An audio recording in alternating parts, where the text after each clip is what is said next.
And it's the really basic stuff you wouldn't think of necessarily. People and pups! People and pups!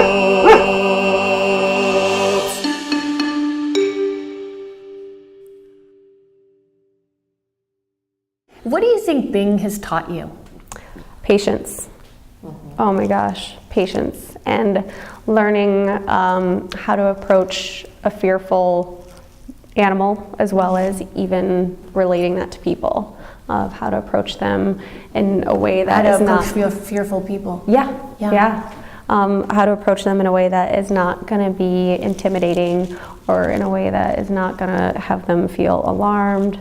And it's the really basic stuff you wouldn't think of necessarily, right. But for like a dog, of just, getting down on their level, not towering over them, not coming at them immediately with your hands coming out at them. That's terrifying. You think about if you're a small dog and someone's coming at you that's, 10 times bigger than you, I'd be terrified. Yeah, definitely.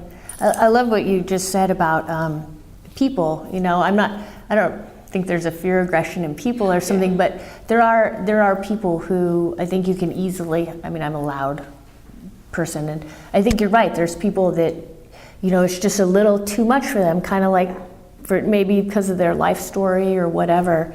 And sometimes it is good to remember, to kind of check in and see what can this person or this dog handle. Yeah, and it helps me a lot with my job, because I work with all these clients with dogs and cats with the heart issues, and if it's trying to find out as much information from them as I can before their appointment, so we can really figure out what's going on, and being able to get them to feel comfortable enough to give me all the information and be honest with me to tell me what's going on, as well as then delivering news to them, happy or sad, of knowing how to approach them in a way that is not going to be completely devastating. Right. Right. Because sometimes dogs need a lot of care after surgery. Yeah.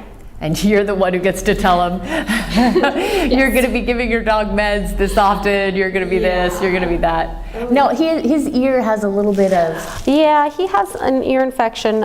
They had checked him out earlier, a couple months ago. They thought maybe he had fly strike from being at the shelter. That's something that can happen sometimes. It has not improved, so we have to go in and see the dermatologist. Yeah. It looks like a little scrapper or something. How old do you think he is? They think he's about 12. 12. Yeah. Well, I'm so glad that, Bing found you and that you found Bing. And also, I think it's amazing, how hard you worked to get him, because you found him a couple years before you got him, right? Yeah, he was at the shelter still for another 2 to 3 years before I could bring him home, because we needed to find a place that would allow us to have dogs. Hard to find a place in LA. Yes, absolutely, without, breaking the bank. But of course, I would go visit him, at least every other weekend, take him out for a walk. Actually, Mike and I would take him and Todd, take him hiking. We'd go down to Venice Beach, so they get to go on little outings. And they got that used to each other and got used to us, and it worked out really well. Well, I'm just so happy that he got a good home with you. Thank you. And it's so funny because, how you say he had all these problems, and he seems so well adjusted. He seems so happy. He actually seems a little, just really content right now. And it's just nice to see a happy story like that. So thank you, Susan. And that's it. Thanks for watching People and Pups. I'm Claire, and today we had Susan and her wonderful dog, Bing.